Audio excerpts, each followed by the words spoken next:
Não, você A não bolinha tá. Tá vermelha. aparecendo Puta, é pra mesmo, live. cara. Agora, pronto, Agora já. tá. Agora sim. Ai, que bosta. Tudo bem, já foi. Eu gravei eu falando ai que bosta. A primeira coisa que eu falo no negócio é ai que bosta. Enfim, ó. Então, peraí, deixa eu desenhar de novo aqui, porque eu acho que vai ficar mais fácil de vocês entenderem. Eu vou desenhar aqui, ó. Você tem uma crista, duas, três e quatro, né? Então tá. Vou desenhar igual da corda aqui. Uma crista, duas, três, quatro. E fez isso. Uma, duas, três, quatro. Isso. E pronto. Então, veja só. Quando a gente vai estudar a ondulatória, esse ponto aqui ele é importante, ó. Esse ponto. Ele chama de ponto zero, tá? Esse ponto é o ponto em torno do qual a pessoa vai ficar oscilando para baixo e para cima, tá? O ponto máximo aqui é chamado de amplitude da onda. Então, essa altura aqui, ó, ela é chamada de amplitude. Ela pode ir para baixo ou para cima. Você tem amplitudes positivas e amplitudes negativas, tá? Essa amplitude, ela está muito relacionada com a energia da onda, tá? E aí você tem, então, as cristas. Então, o primeiro pontinho, a primeira oscilação nem chegou nele aqui, tá? Qualquer ponto que tiver no zero também não terá velocidade, tá? A gente pode, por exemplo, perceber aqui, ó, que eu tenho o único ponto no zero é o ponto S. Então, esse cara não tem velocidade. Tem um outro pontinho, que eu não sei se vocês concordam comigo, que também não tem velocidade, gente, que é esse aqui, ó. Tá? Porque esse ponto, ele está na crista da onda. Então, ele acabou de subir e vai começar a descer. Você tem que lembrar que todos os pontos da onda, eles ficam fazendo só isso aqui, ó. Tá? Os pulsos passam e lembra que a onda carrega energia, mas não carrega matéria. Então, você imagina que esses pontinhos sejam barquinhos fazendo isso, ó, subindo, descendo. Quando o barquinho atinge o ponto máximo da onda, esse ponto aqui, ó, ele está no intervalo entre subir e descer, uma espécie de inversão de movimento. Então, o ponto Q também tem velocidade zero. Opa.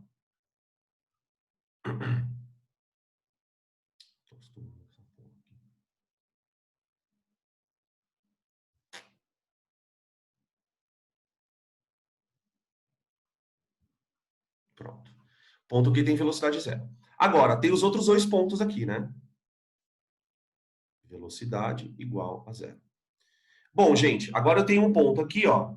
Se eu traçar aqui o zero da minha onda, ó, aqui, é difícil desenhar com essa caneta, ó, o zero.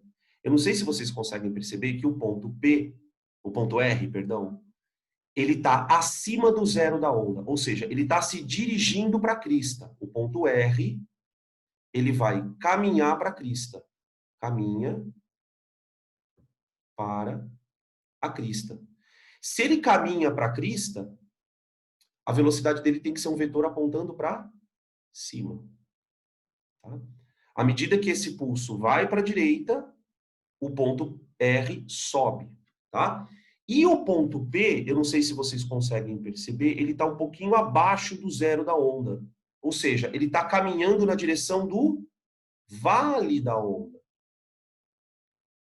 Tá? Se ele está caminhando no ponto, então vamos escrever aqui, ó, o ponto P, ele caminha para o vale. Caminha para o vale. Ele está descendo. Então, velocidade dele para baixo. Tá? Então, você tem dois pontos com velocidade nula, que é o ponto que está na crista e o ponto que está no zero da onda, aqui. E o ponto que está subindo, está caminhando para a crista, o ponto R, e o ponto P é o ponto que está descendo. Tudo bem, gente?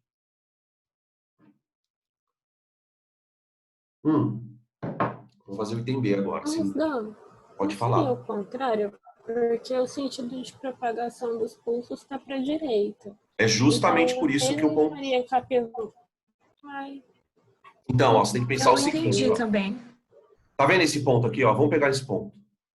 Esse ponto aqui, ó. Esse ponto ele acabou de descer. Como é que eu sei que ele acabou de descer? Porque o sentido de propagação da onda tá vindo para cá, ó. Para pensar o seguinte, quer ver, ó? Vamos pegar o ponto S. Acho que se eu pegar o ponto S, vocês vão entender. O que vocês acham que vai acontecer com o ponto S quando essa crista chegar nele? Ele não vai subir? Ele vai fazer isso aqui, ó. Então, qualquer ponto que esteja próximo aqui de uma crista, ó, a tendência dele é subir, porque esse cara aqui, ó, ele vai caminhar nessa direção. Então, a hora que esse ponto aqui, ó, começar a se propagar, ele vai levantar o ponto S. Então, esse pulso aqui, ó, ele vai se propagar para cá, e a hora que ele vier para cá, ele vai levantar o ponto S. Tá? Então, o que está acontecendo aqui é a mesma coisa. Ó. Esse pulso, esse ponto aqui, ó, ele vai caminhar para cá. Quando esse pulso caminha para cá, ele vai arrastar o ponto Q. Deixa eu apagar um pouco essa figura aqui. Ah, agora eu entendi. Você entendeu? Deixa eu limpar a figura aqui. Mas aquela crista ali antes do S, ela não tem que descer para depois ela subir? Qual crista, Maju? Ah, ali antes do S. Antes do E. Essa aqui? Essa? É. Então, ela não está indo para cá? Imagina esse ponto indo para lá. Então, a corda ela vai arrastar o ponto S para cima. A primeira coisa que vai acontecer... Porque assim, qual foi o primeiro movimento que esse cara fez com a corda? Não foi um movimento para cima? Como é que eu sei que foi o primeiro movimento para cima? Por causa desse cara aqui, ó. Isso aqui foi a primeira oscilação que ele fez. Então, ele fez isso.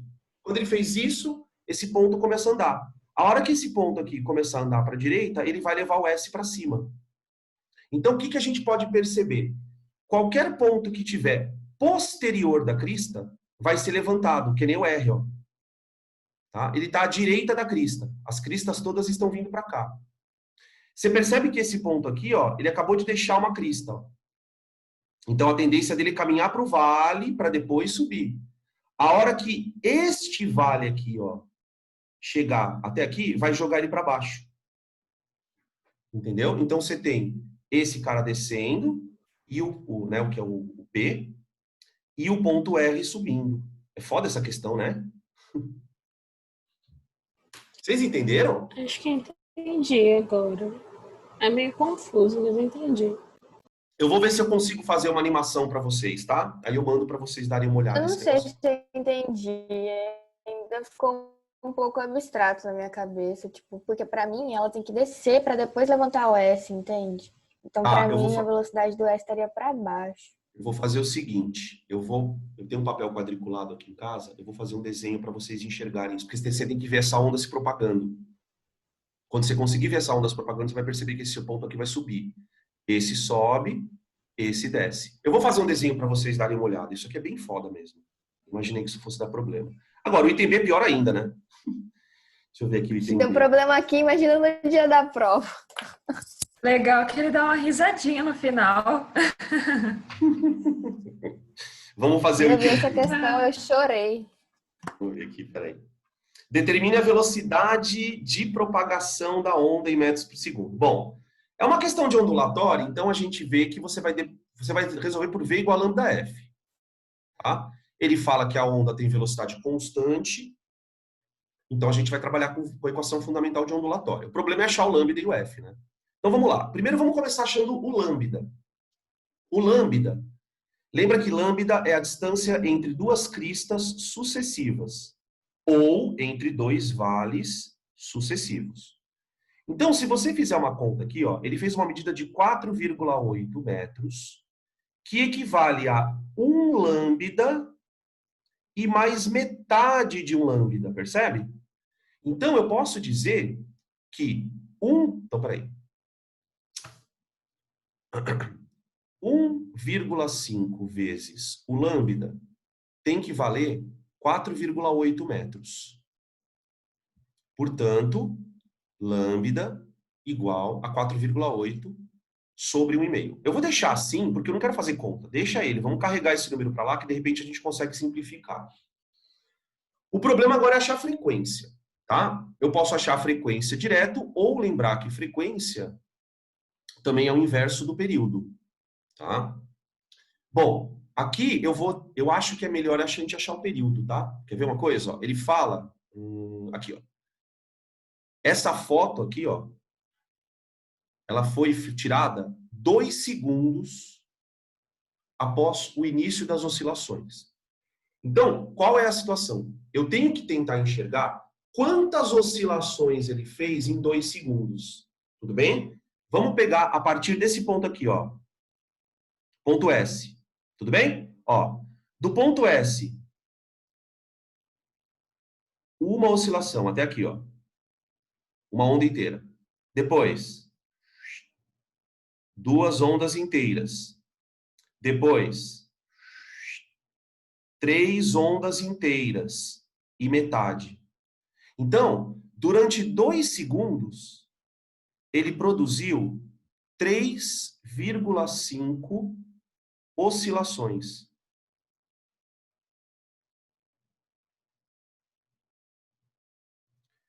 Quantas oscilações ele faz por 1 segundo? Tá? Ô, gente, qual a definição de número de oscilações por segundo? Não é o período? Aliás, é a frequência. Desculpa, falei errado. É o número de oscilações que ele faz em 1 segundo, tá? Então, olha só.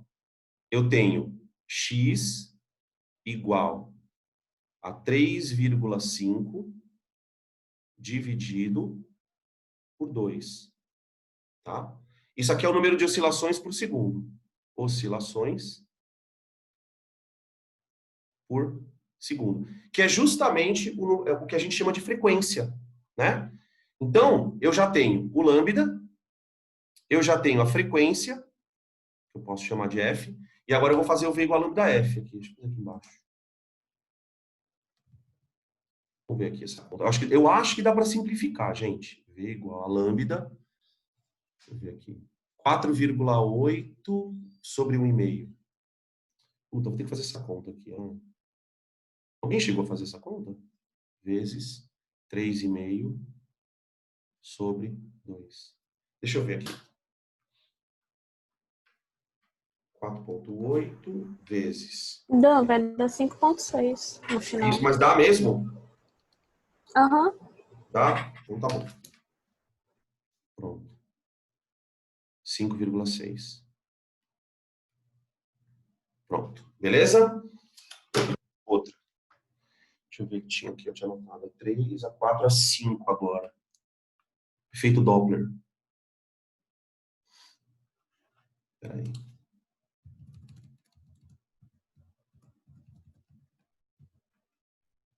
Aqui.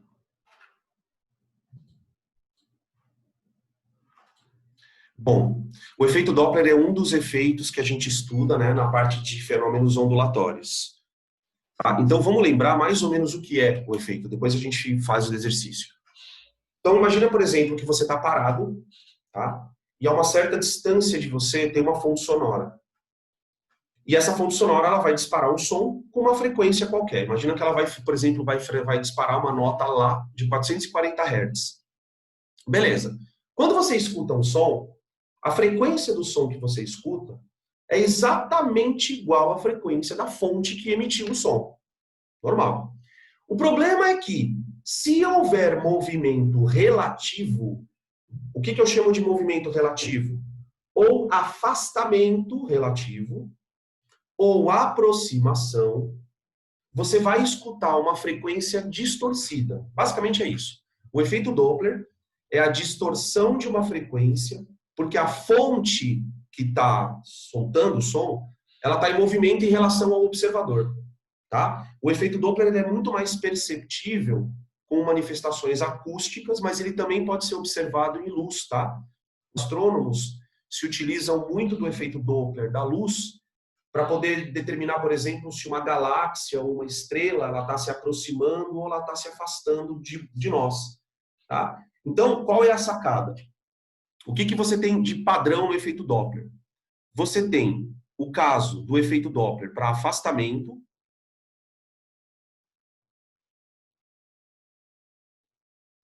e o caso do efeito Doppler para aproximação.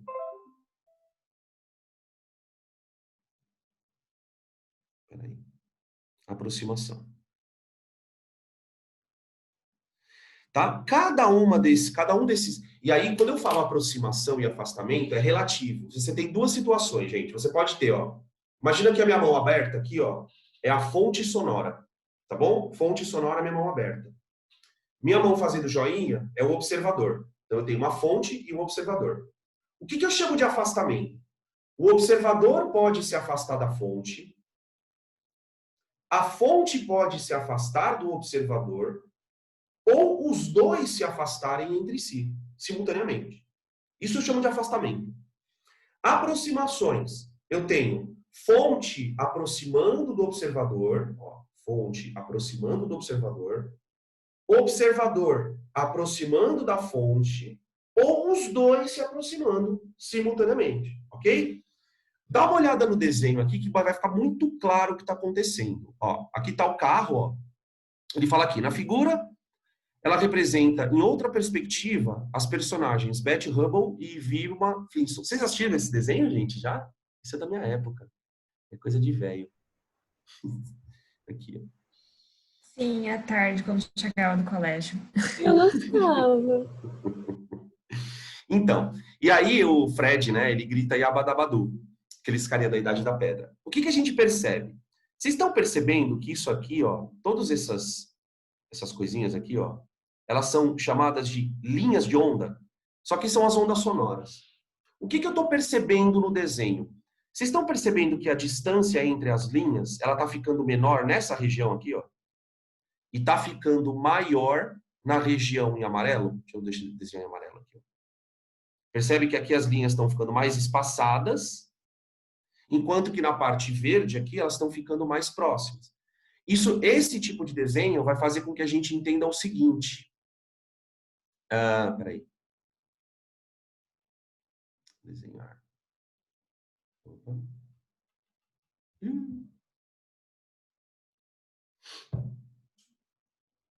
Espera só um pouquinho, gente. Travou aqui. Voltou.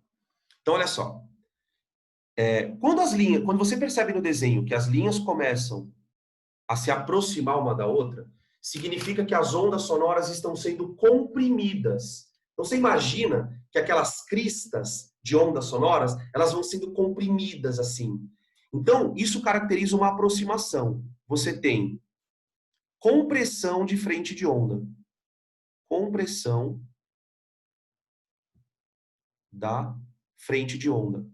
Ô, gente, eu não sei se... É que vocês não gostam dessas coisas, mas eu não sei se vocês já viram vídeos de aviões supersônicos quebrando barreira do som. Quando o avião quebra a barreira do som, você escuta uma explosão absurda. Por que isso acontece? Porque o avião ele começa a andar numa velocidade tão alta que ele começa a se tornar mais rápido do que as próprias frentes de onda que ele gera.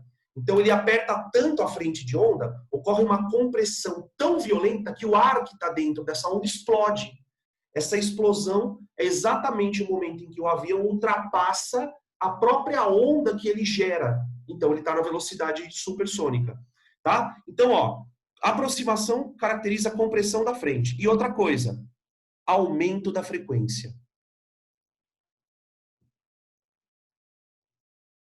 O que isso quer dizer em termos práticos quando você está falando de acústica?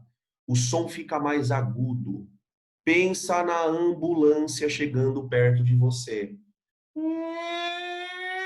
O som vai ficando cada vez mais fino, né? Por que esse som vai ficando fino? Porque você vai percebendo uma frequência maior do que aquela que a fonte está emitindo, tá? O afastamento, ele vai para outra linha, todo sentido oposto. Então você tem expansão da frente de onda,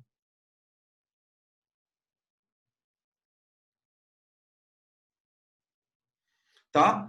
E na expansão da frente de onda, você tem diminuição da frequência.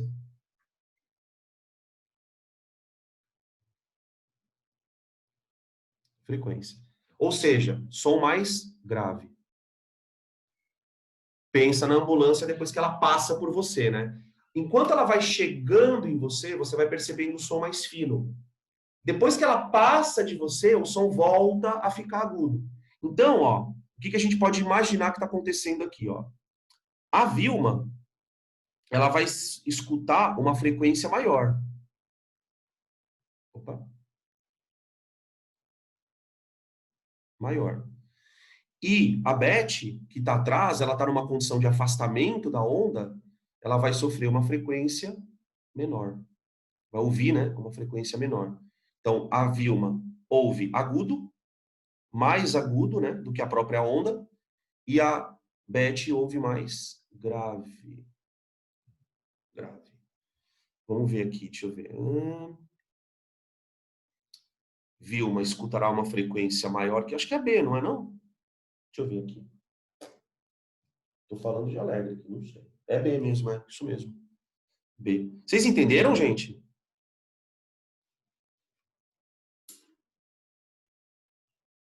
Sim. Beleza. Outra questão aqui, ó. 4 já foi. 5. Ah, não, 5 já foi também, né? É a 6 agora.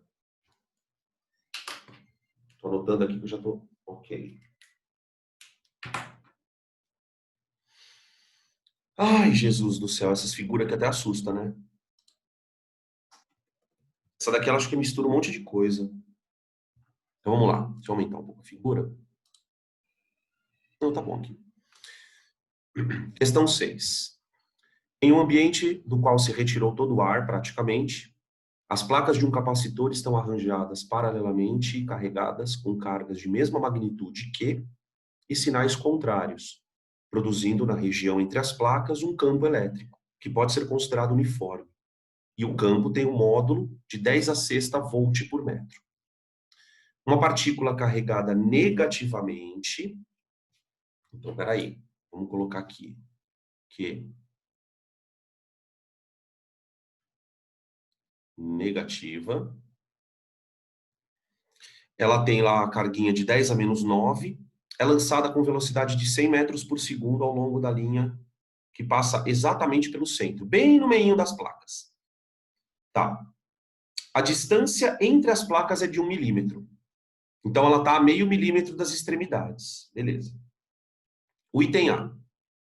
A ponte entre as trajetórias 1 e 2, qual é aquela que mais se aproxima do movimento da partícula? Bom, como a partícula é negativa, a hora que ela emergir no campo elétrico, ela vai ser atraída pela placa positiva. Então, o caminho previsto, vou colocar aqui no item A, aqui, ó. O caminho previsto é assim, ó. Para cima. Tá? Beleza. Puta, essa é para não zerar, né? B. B. Sabendo que a massa da partícula é 10 microgramas, determine a distância horizontal x que a partícula atingirá uma das placas, supondo que elas sejam suficientemente longas. Na verdade, gente, o cara quer isso aqui, ó. Putz. Ah. Bom, vamos começar então tentando entender que forças estão agindo sobre ele no momento em que ele entrar no campo elétrico, tá? Então, ó, primeiro vamos fazer um esqueminha de força aqui. Aqui nós temos partícula negativa, já imaginando que ela está dentro do campo, tá? Já está no campo. Bom, a Terra está para baixo, né, gente? Pelo amor de Deus. A Terra está para baixo. Então, ela tem uma força-peso.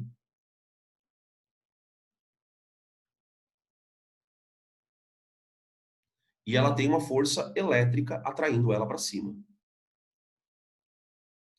Ô, gente, pela trajetória da partícula, a gente já imagina que a resultante está para cima. Tá certo? Eu não sei se vocês conseguem perceber, mas ela está descrevendo uma espécie de movimento balístico para cima.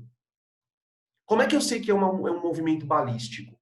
Por 2 motivos. Pode perceber que no eixo X não tem força agindo nela. No eixo X, a resultante de força é 0. Então, no eixo X, essa nossa queridinha, ela está desenvolvendo um movimento uniforme.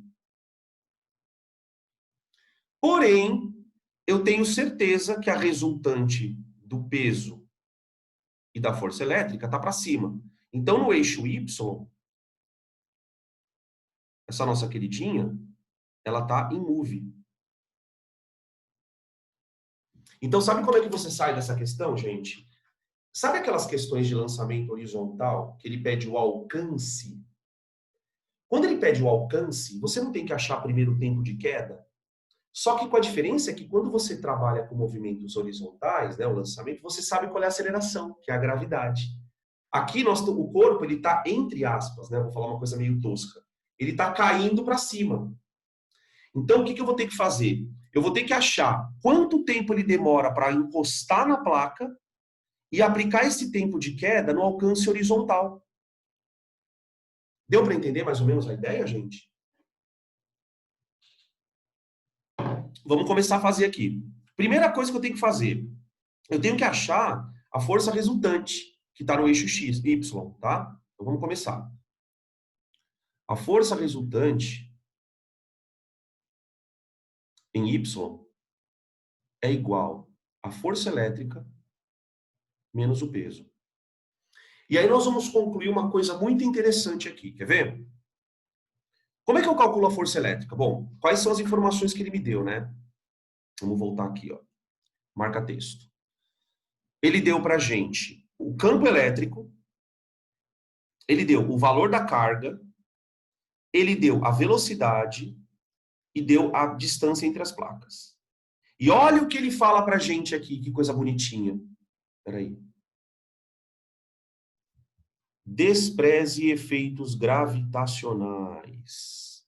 Quer dizer, o desgraçado deu a massa, mas lá em cima ele pede para desprezar o efeito gravitacional. Qual é o efeito gravitacional que vocês estão enxergando nessa conta aqui, moçada? Não é o peso? Então, graças a Deus, a força resultante é só elétrica. Tá? Então, vamos calcular. Como é que eu calculo a força resultante? Bom, pela definição de campo elétrico, né? O campo elétrico é uma força que surge numa carga de prova. Essa é a definição de campo elétrico. Portanto, a força elétrica é igual a E vezes Q.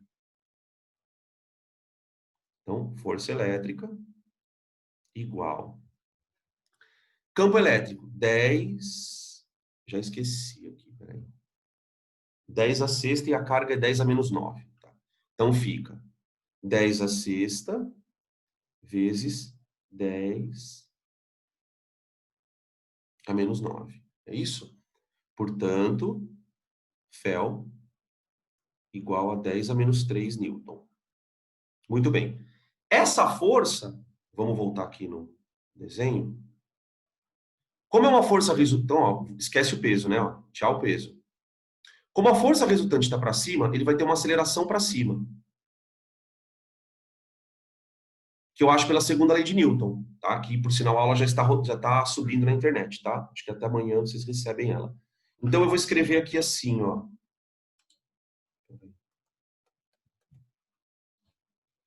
Vamos lá.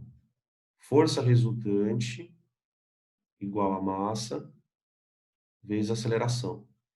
Força resultante no eixo Y, 10 a menos 3, igual. Massa, 10 a menos 6, né? Deixa eu ver. 10 a menos... Não, é 10 vezes 10 a menos 6. Aqui, tá aqui. 10 vezes 10 a menos 6 vezes aceleração. É isso aqui. Aqui vai dar 10. Peraí que eu acho que tem conta errada aqui, gente. Será que eu não fiz conta errada? Deixa eu ver. Porque a minha aceleração tinha que dar outro valor, eu acho. Vou fazendo aqui. Qualquer conta que se eu estiver fazendo errado, vocês me avisam. A igual. Aqui vai ficar 10 a terceira. Ah, já sei onde foi o erro aqui. Espera aí. Tem conta errada aqui, gente.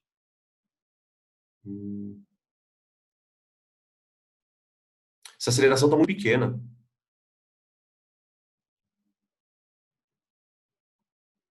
E vezes carga. Ah, já sei o erro. Achei. Borracha. É 10 a terceira newtons, né? Aqui, ó.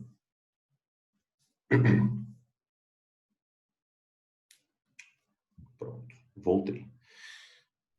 Não. Não, não. Não, né? Você não tem que igualar. Mas você não tem que igualar a força elétrica com a força centrípeta? Não, porque isso não é trajetória circular.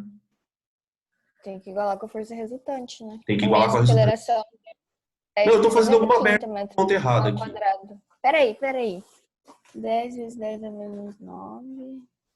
Eu fiz essa conta já. É porque você tem que passar essa massa para quilogramas. Ah, verdade, Maju, obrigado. Thank you so much. Pode crer. Peraí, é aqui o problema, ó. Achei. São 10 microgramas, então olha só. Obrigado. Ó, 10 microgramas.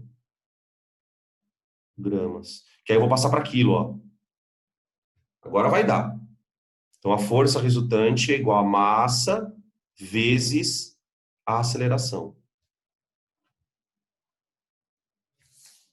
Aqui estava certo. Eu não sei porque eu fiz essa bosta aqui. Pronto. Então vai ficar assim. O 10 a menos 3 aqui com 10 a menos 3 aqui dá para cancelar. Aqui vai dar 10 a menos 5. Vai passar para lá 10 a quinta. Vamos ver aqui. 10 a quinta. Porque essa aceleração ela tem que ser muito grande mesmo, viu, gente? Beleza, 10 a quinta. Mas isso não é o suficiente ainda. Por quê? Com essa aceleração, o que eu vou fazer? Eu vou descobrir, vou voltar aqui, ó. Quanto tempo ele demora para fazer esse percurso aqui, ó. Vamos ver o deslocamento. Quanto tempo ele demora no deslocamento vertical? É o tempo de subida. Vamos chamar de tempo de subida, tá? Cálculo do tempo de subida. Como ele vai estar em movimento uniformemente variado, a gente pode usar a equação V. Pode usar sorvetão, né? Delta S igual a V0 Y T mais A sobre 2 T2. Tá? Quem é o delta S? É metade desse comprimento aqui, ó. Esse comprimento todo aqui vale 1, não vale, ó? Ele andou metade, ó. Essa metadezinha aqui, ó. Então, isso aqui é o que ele andou, tá? Outra coisa importante, gente. Deixa eu fazer um desenho aqui embaixo. No momento em que a partícula entra no campo, ela começa a fazer isso aqui, não é, ó? Você concorda que no exato momento que ela entrar no campo, a velocidade V0y dela para cima é 0? Tá? Ela vai começar a acelerar a partir do momento que ela entrar no campo. Então, esse termo aqui vai embora, ó. Simplesmente ele vai embora. O delta S é meio milímetro. Então, é meio milímetro. Vamos ver as contas de novo. Vai ficando de ligeiro aí. Igual a aceleração 10 a quinta dividido por 2 vezes t ao quadrado. T é igual a raiz. Se você quisesse, você podia usar o tempo de queda aqui, viu? Deixa eu só fazer um comentário rapidão. Vocês lembram da fórmula do tempo de queda, né? Ó. Tempo de queda igual a raiz quadrada de 2h sobre g. Se você quisesse usar essa fórmula direto, quanto que vale a altura? É o meio milímetro. Quem é a aceleração supostamente da gravidade nesse caso? É a aceleração que você achou. Então é um movimento de queda livre, só que ao contrário. É um negócio muito doido. Então fica assim, ó. 2 vezes aqui dá 10 a menos 3. Aqui. Sobre 10 a quinta. Pronto. Tá? Descer. T igual. Aqui vai dar 10 a menos 8. Tira da raiz, dá 10 a menos 4. Pronto. Achei o que eu queria. Tá? Agora, o que eu vou fazer? Ele demorou 10 a menos 4 segundos para encostar na placa de cima. Durante esse tempo, o que aconteceu no eixo X? No eixo X, ele andou em movimento uniforme. Com velocidade de 100 metros por segundo. Portanto, no eixo X, eu faço velocidade x é igual a alcance sobre o tempo de voo. E nesse caso seria o tempo de subida, né? Que ela faz aquela trajetória. Portanto, D igual Vx, que é 100, né? Vou colocar 10 ao quadrado, vai. Vezes O tempo de voo é exatamente o tempo que a gente achou aqui, que é 10 a menos 4. Portanto, a distância é 10 a menos 2 metros. Tá? 10 a menos 2 metros. Uma questão super difícil, porque ela envolve eletricidade, força resultante, cinemática, né? Então, assim, eu coloquei ela, na verdade, obviamente, ela não é uma questão de múltipla escolha, né? Longe disso. Mas é uma questão legal para a gente verificar um monte de coisa. Aí tem o C ainda. Vocês querem perguntar alguma coisa? Ela envolve tudo que você aprendeu em física na sua vida inteira. Mais ou menos, né? Dá mais da metade mesmo. Dá mais da metade. A minha dúvida mesmo nessa questão foi na letra C, na hora de calcular o campo magnético. Eu posso fazer uma pergunta para você? Você, por acaso, teve problema na hora de determinar o campo magnético ou de calcular ele? De determinar. Ah, eu acho que... Você usou a regra da mão esquerda? Então, eu usei, mas deu Mas ao esqueceu de contrário. inverter porque a carga é negativa, né, meu Tipo anjo? assim. Carga é negativa. Ah, então tá bom, então. Sabe por que eu tô falando isso para você? Saco! Porque eu errei a primeira vez também. Eu fiz a Que questão merda, e a minha força magnética deu o contrário, o meu campo magnético deu o contrário. Eu falei, peraí, o que está acontecendo? Aí eu lembrei, quando a carga é negativa, você inverte. Vamos fazê-la aqui, peraí. Vamos lá, deixa eu ler aqui. Não, peraí, Fala. rapidão, na B ainda. Eu não entendi por que você falou que eu não posso considerar que... Considera não, que eu não posso igualar a força eletrostática que está para cima com a força centrípeta, porque isso é 1/4 de uma circunferência. Esse movimento que o elétron Não, senhora. faz. E daí eu Não, já... senhora. Por que não? Porque o que está acontecendo aqui, ó? Deixa eu pensar aqui. Então, eu não sei se isso aqui é uma trajetória circular ou semicircular. Deixa eu pensar. A velocidade está entrando. A força centrípeta. Não dá para pensar em circular aqui, viu? Por que você achou que era circular? Não sei, porque na maioria das vezes eu resolvo uns exercícios muito parecidos com isso, igualando a força elétrica com a Tá, mas de qualquer forma você precisa do raio da trajetória, né? Mas o raio seria o X. Mas quem te falou que o raio é X? Esse é o problema, né? Eu não tenho certeza que esse raio é X. Não tenho certeza. Eu não sei se dá para fazer por centrípeta. Eu não sei. Eu sinceramente...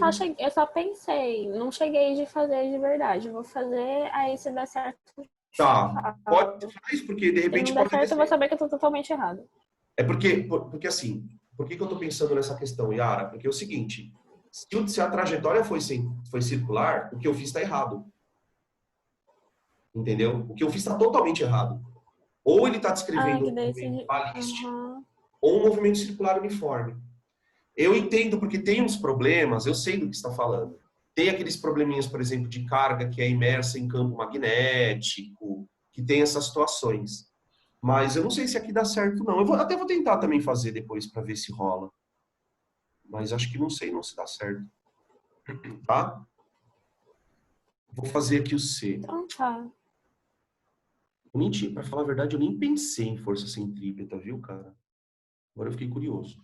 Ó, quais seriam o sentido e o módulo de um eventual campo magnético que tem que ser aplicado na região entre as placas, perpendicular ao plano da página? Então, perpendicular significa o seguinte, ou ele está entrando, ou ele está saindo da folha, tá? Vamos lembrar que campo magnético entrando e campo magnético saindo, assim. Então, ele fala assim, olha, suponha que tenha um campo magnético perpendicular. Qual que deve ser o sentido dele, se é saindo ou entrando, e o módulo, para que em vez da partícula seguir em trajetória curva, ela permaneça movendo-se na mesma direção e no mesmo sentido. Bom, se ela vai na mesma direção e no mesmo sentido, ela está no movimento retilíneo, tá? Eu já sei, bom, então movimento retilíneo. E aí, qual é a situação que se coloca? Você tem a carga negativa que está entrando numa região de campo, né? Nessa região de campo, eu já sei que a força elétrica está para baixo. Fel. Eu já sei que a velocidade tem que apontar para a direita. V, que é 100 metros por segundo lá. E se eu quero manter a trajetória retilínea, eu tenho que criar uma segunda força que tem que ter o mesmo módulo, a mesma direção e sentido oposto, seria essa daqui. Então, quer dizer, o nosso campo magnético ele tem que criar uma força magnética para baixo. Então, isso aqui tem que ser criado pelo campo. Todo campo cria força. Todo campo cria força. O campo gravitacional cria força gravitacional. O campo elétrico cria força elétrica. O campo magnético cria magnética. Tá. Qual é a situação? Para você calcular a força magnética numa carga dessa natureza, deixa eu lembrar aqui para vocês. A força magnética sobre uma carga pontiforme, ela é dada por Q, V, B, seno θ. Onde θ é o ângulo entre V e B. Tá? Bom, primeira questão, primeira situação. Qual é o ângulo entre a velocidade e o B? Agora a gente vai ter que usar a regra da mão esquerda. Então eu preciso que vocês peguem as suas mãos esquerdas, peguem e façam assim. E aí eu preciso que vocês façam uma coisa. No polegar, você vai escrever a letra F. Tá? Tudo bem? No indicador... Ixi, minha caneta falhou. Espera aí. No indicador, você vai escrever a letra B. Então, ó, você tem F e B, ó, tá? F e B. E nesse dedo aqui, ó, o dedo do foda-se, você vai botar a velocidade. Faça bom vestibular, lembra da regrinha, né? Faça bom vestibular. Tá aqui. Aí você vai abrir a sua mãozinha assim, tá? A primeira coisa que você vai ter que perceber, e aí você vai lembrar do faz arminha que passa, é que o cara que faz arminha, ele tem sempre a força e o vetor campo magnético fazendo um ângulo de 90 graus. Então, ó, a força e o campo magnético sempre serão perpendiculares. Tá? O que de fato a gente já nota aqui. Por quê? Pensa comigo, gente. O campo magnético, ou ele está entrando ou ele está saindo. Então ele está no plano do papel. Ó. Aqui está o campo magnético. A força, ela já está fazendo 90 graus com o campo. Quem é a velocidade? A velocidade é esse dedo aqui. Então olha só o que eu tenho. Eu quero que a força esteja para baixo. Agora é a parte foda. Ó. Não sei se vocês conseguem ver minha mão. Eu quero que a força esteja para baixo. Tudo bem? Eu quero que a velocidade esteja na horizontal. E nesta situação, o campo sairia, ó, ele viria para minha mão. Eu não sei se vocês conseguem enxergar isso. Deixa eu me ver aqui. Peraí, gente. Tá foda. Eu tô com a minha própria câmera fechada. Eu não sei se eu tô me fazendo ver. Voltei. Então, ó, voltei. Então, ó, força, campo, velocidade. Eu quero que a velocidade esteja na horizontal. Tá? Mas eu quero que a força aponte para baixo. Certo? Então, vamos lá. Ó. Força, aliás, velocidade, força para cima, campo entrando na folha. Entrando. O problema é que, como a carga é negativa, essa força vai ter que ser invertida. Não sei se vocês lembram que quando você aplica uma regra de mão esquerda negativa, a força inverte. Então, se eu aplicar uma regra de mão esquerda assim, ó, velocidade indo, campo entrando e força para cima, como a carga é negativa, eu vou ser obrigado a inverter a força. Então, a configuração que eu tenho para atingir o que eu quero é o campo entrando. Então, eu teria essa situação, ó. O campo entrando a velocidade para cá. E nessa situação, a força magnética para baixo. Perguntas aí do campo, gente, por enquanto, porque tem que calcular ele ainda, né?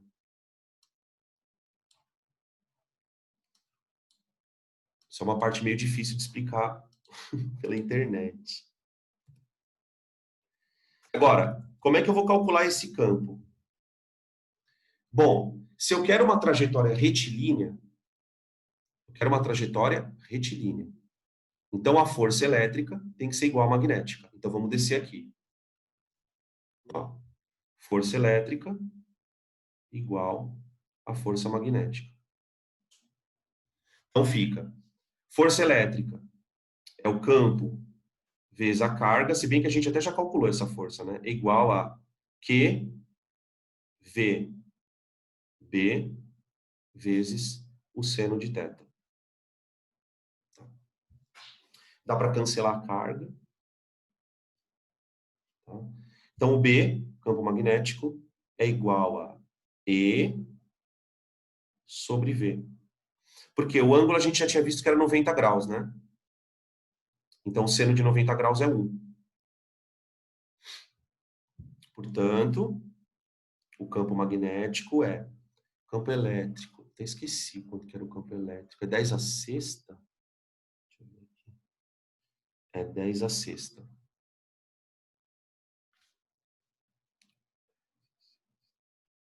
Dividido por 10 ao quadrado, que é 100, né? Dá 10 a quarta. Vocês lembram que a unidade de campo magnético é Tesla? Tá? 10 a quarta Tesla. Tudo bem?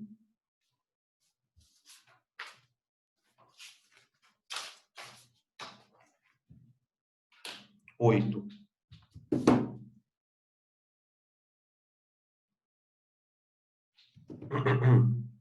Eu tô fazendo os que estão com dúvida primeiro, tá? Aí o pessoal pediu 8 também. Estão 8.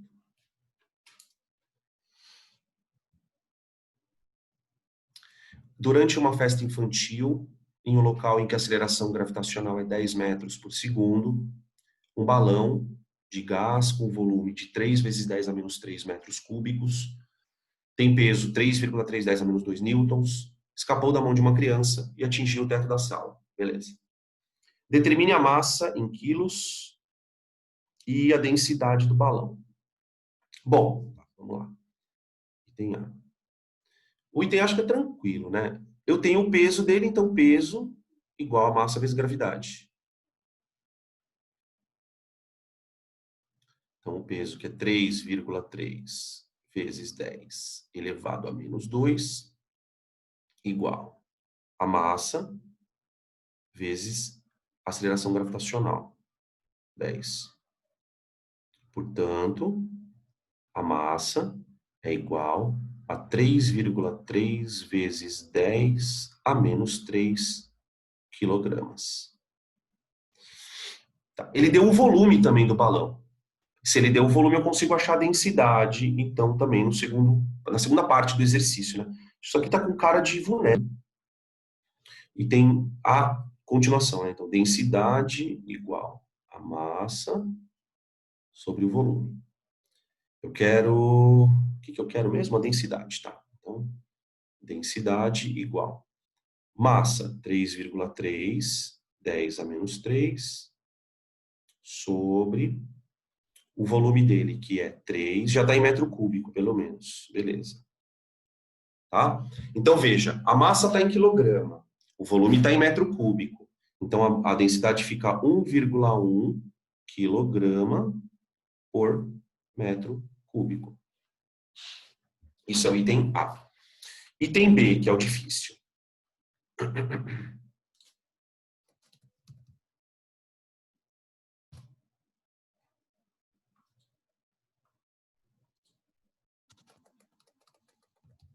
Considerando que a densidade do ar é 1,3 kg por metro cúbico, calcule a intensidade da força em newtons que o teto exerce sobre o balão. Tá.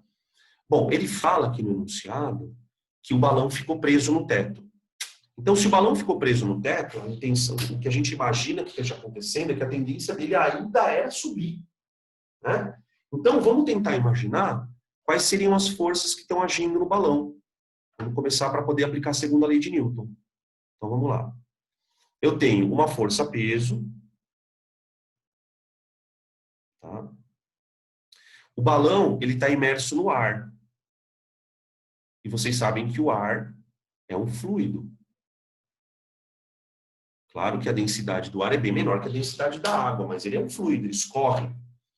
Toda vez que um corpo está imerso dentro de um fluido, esse fluido aplica no corpo uma força para cima chamada empuxo. A gente experimenta bastante empuxo quando você vai para a piscina.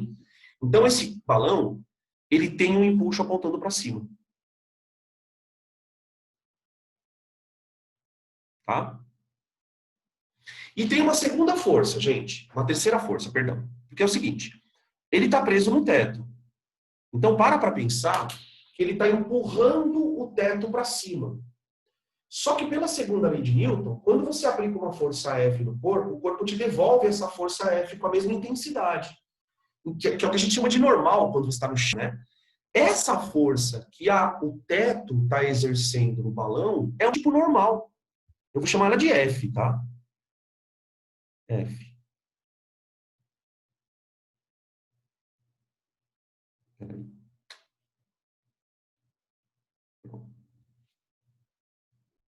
Uma força F. Então, segunda lei. Força resultante é massa vezes aceleração. Só que como o balão está parado, eu posso dizer que a força resultante é zero, então. Está em repouso. Então, eu caio num caso de inércia. Se eu tenho uma inércia, então eu posso dizer que peso mais a força que o teto exerce no balão, isso é igual ao empuxo. Tá? Bom, portanto, a força que o teto exerce no carinha é o empuxo menos o peso.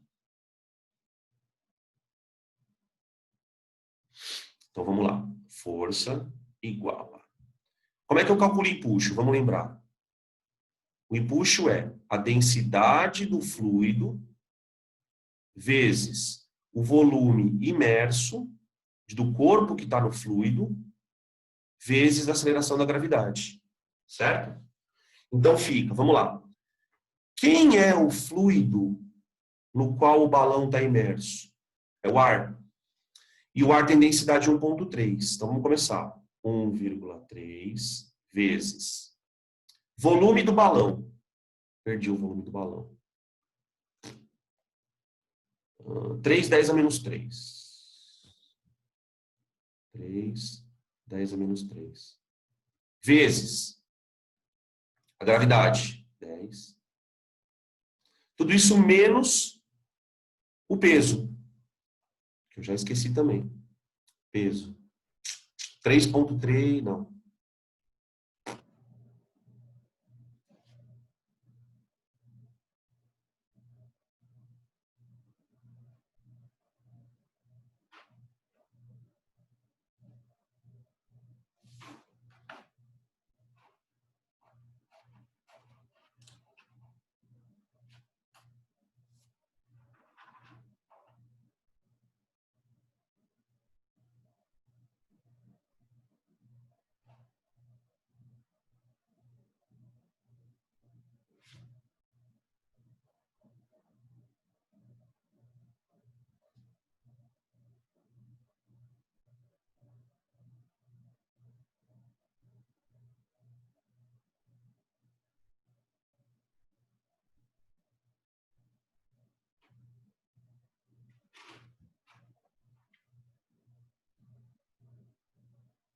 Estão me ouvindo, gente?